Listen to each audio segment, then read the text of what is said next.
This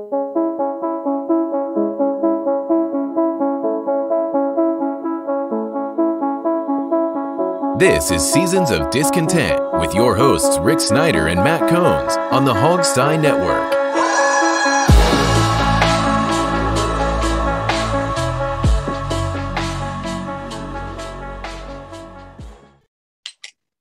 You're listening to Seasons of Discontent, Season 5, Episode 33, brought to you by Rick Snyder's Washington across social media. So watch that too. And I'm Rick Snyder. I'm Matt. And we're back discussing all things Washington sports and life as part of the mighty Hogstein Network on audio. So listen up if you want, or come watch us on YouTube for the video. So, all right, Matt, 2 straight wins. They're now 4-6. Got to play a couple teams in Seattle. And whoever's next after that. Who is after that? The Raiders. They can win both of those. And then 6-6, 5 division games left. Just how they drew it up back in the offseason. Yeah. Yep. That's it. I'm going to quote the famous Lou Brown. We won a game last week. We won a game today. It's called 2 in a row. And if we win again next week, it's called a winning streak. It has happened before. I think they will beat Seattle. I'm going to go out and just get it out there now. I watched Seattle yesterday. Russell Wilson is not the same Russell Wilson. That defense is definitely not the Legion of Boom. Russ has no time to throw the ball. He's got all the weapons still. He's got Metcalf. He's got Lockett. But yeah, he has no offensive protection, and their defense, man, they've really fallen off, but we'll get into that. But I'm going to go ahead and say it now. They will beat Seattle. Yeah, I wouldn't have said this, a month or two ago, but Seattle's, I think, 3-8. And, they're just not looking like anything. Yeah. And the games is in Washington. So that's a little bit, because playing Seattle is a tough one. Yeah. Well, the crowd noise and everything, but you've got a West Coast team traveling to the East Coast, so you've got that in your favor. I was actually very surprised that I think the Seahawks are -3 already at the opening line. So I don't know. We'll see. And then they're going to Vegas in September. I say you lose that game, but now I think you win that game, because the Raiders are kind of runnerless now. They're not looking that good.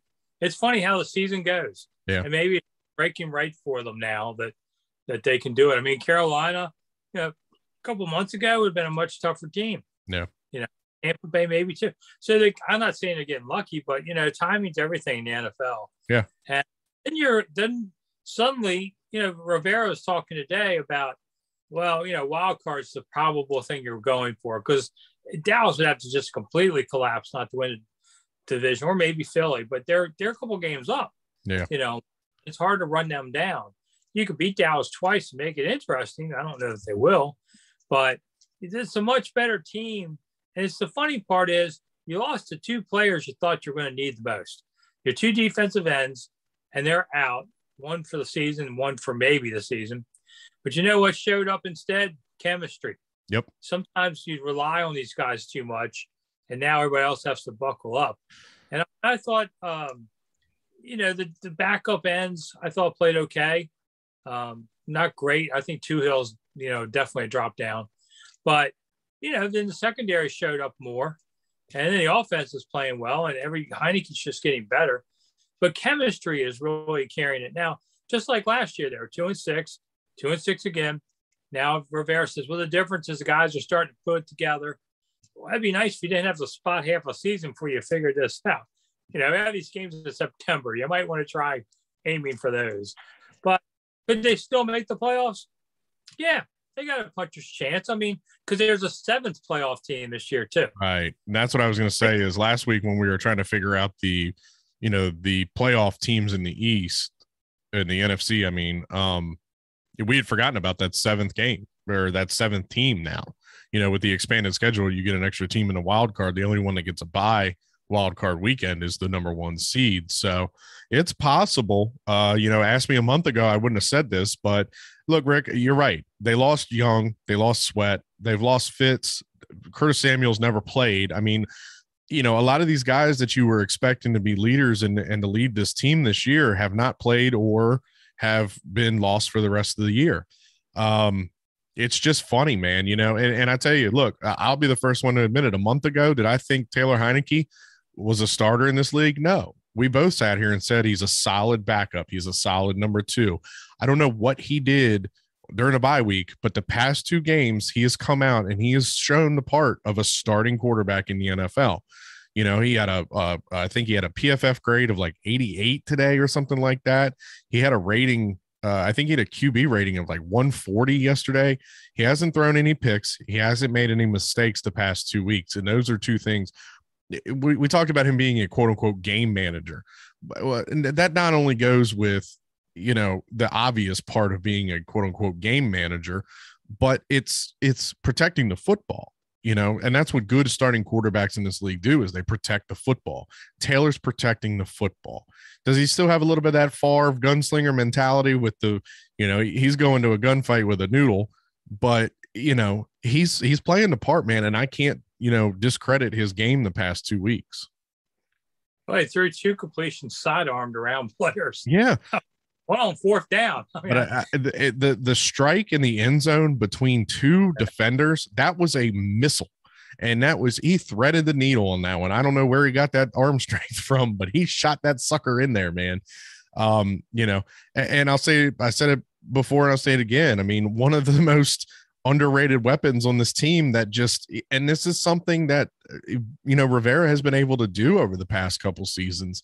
He finds guys that don't fit in other teams. He brings them here and he gives them success. We talked about it with JD McKissick. He kind of fell flat in Seattle. Same thing with DeAndre Carter. DeAndre Carter, I'd never heard of him when they signed him from the Bears. This was a guy that, from what I had heard, was a principal or a school teacher or working somewhere, and they signed him, and he's got a kick return for a touchdown. He's got 3 consecutive games with a touchdown catch. I mean, this guy, that route he ran yesterday, Rick, was one of the most beautiful routes I've seen in a Washington uniform probably in the past 10 years. Wow. Yeah, it's, he threw 3 touchdowns yesterday. He wouldn't have made any of those in September. No. I think he's just getting better and better. And, I wrote on my column, 1067 The Fan, I basically said, he's the guy that you're going to keep for next year now. Of course. Keep getting better. You have to really give him a thought at quarterback, for next year. But Dan Snyder is still out there. Yeah. And he's going to want a quarterback because Heineke won't sell tickets as much as some shiny new quarterback. But the problem is, I don't know. They're going to draft farther down the list now. So what are you going to do? Snyder has done this several times. I agree. Do it again. But unless Heineke just balls out, and maybe he will, nothing else to have him as a 2 and let him compete against the Rook. That would be stupid. But hey, we've been down this road several times. Yeah. So until they don't do it, I assume Snyder will pressure them to take a quarterback. But they're just not going to be right now. They're drafting 10th. And if they win half their games remaining, they're going to be like in that 17th again or something there. Okay, then you go look for somebody else, in my opinion, and look for a quarterback in the 2nd or 3rd, maybe. But you keep Heineke at this point. Yeah, and that's what I was going to say. Heineke allows you to do that now. You don't necessarily have to spend that 1st-round pick on a quarterback. You can use it on a linebacker that you're not overreaching for. You can use it on, offensive line help, defensive. Well, you don't really need defensive line, but they're 2 glaring holes right now, or linebacker and offensive line. And it's only offensive line because of injury. I mean, what were they on their 3rd center yesterday? Yeah.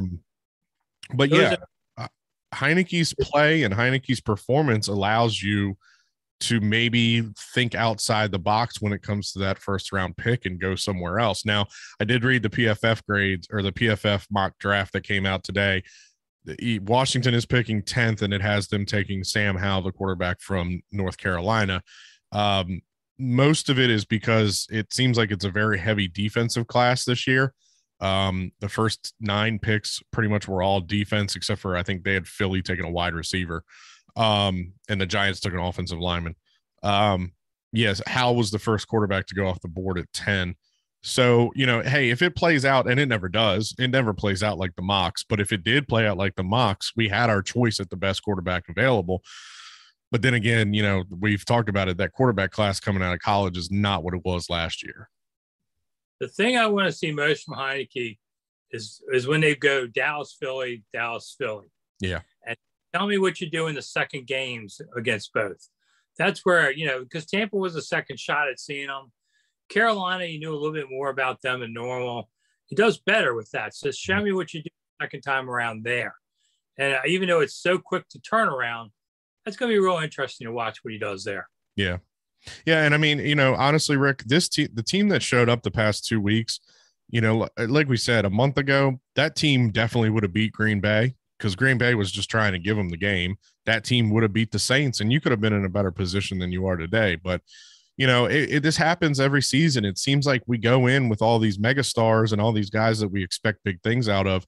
And then once they get hurt and they're gone, then the team just completely balls out. I mean, it happened last year. Landon Collins got hurt. Cam Curl comes out of nowhere, and is up there as a 7th round draft pick, is up there for one of the best rookie safeties to come out. It's incredible what this team does when they lose the guys they rely on most. And it probably has to do with scheme. Like we talked about, you lose Young and you lose Sweat. Well, there was a lot of hype on both of those guys coming into the season. You knew that Del Rio and his staff was going to rely heavily on those two guys. Well, James Smith-Williams and Casey Toohill, they don't have the same skill set as both of those guys. So maybe, the plans change and it's more of a Daron Payne, John Allen focus, and it's just working out. Yeah, one guy I wanted to talk about before we get done is Gibson. I gave him a C in my grades, so I have online on Twitter, and people were outraged. Oh, he ran hard. He did this. I said he fumbled inside the 5, and he got pushed out of bounds, however you want to call it, with 1:50 to go, and the clock stopped. Either of those could have been killer mistakes. He ran pretty well overall because you know what? If he didn't, he was going to be on the bench forever. Yeah. I think next year I keep Gibson. He's a talented player, but I put him back more at receiver. It seems like they can never have enough receivers. And if you have this year, maybe McKissick runs more. Yeah. Something. So it just isn't the right fit. Yeah, there's two things with Gibson. He's tied for the league in fumbles amongst running backs. And yeah, I mean, realistically, look, the guy's still learning a new position. However, the thing that we thought they were going to use him most for, catching balls out of the backfield, that's kind of McKissick's role on this team. Unless the hole is there, I don't really see Gibson creating a lot. That's the one downside. But like I said, I give him maybe a little bit more of a pass because he is learning this new position. Like he was a wide receiver in college. He only took 33 snaps at running back in college. This is something that they're trying to convert him to. Plus, he's dealing with the injury in his leg. My advice to Gibson is you call up Tiki Barber and you figure out how he fixed his fumbling mistakes and you work on that in the off season. But yeah, I mean, maybe running backs in this league get used up and tossed out so quickly. You could never have enough good running backs. And I do believe that maybe that's something they need to look at in the off season. Yep. All right. Time flies. We got to hit it again. We're going to be back Wednesday night with the next episode before Thanksgiving, so you guys don't fall asleep or you're full of turkey. So I'm Rick Snyder. I'm Matt. We'll see you again soon. Bye.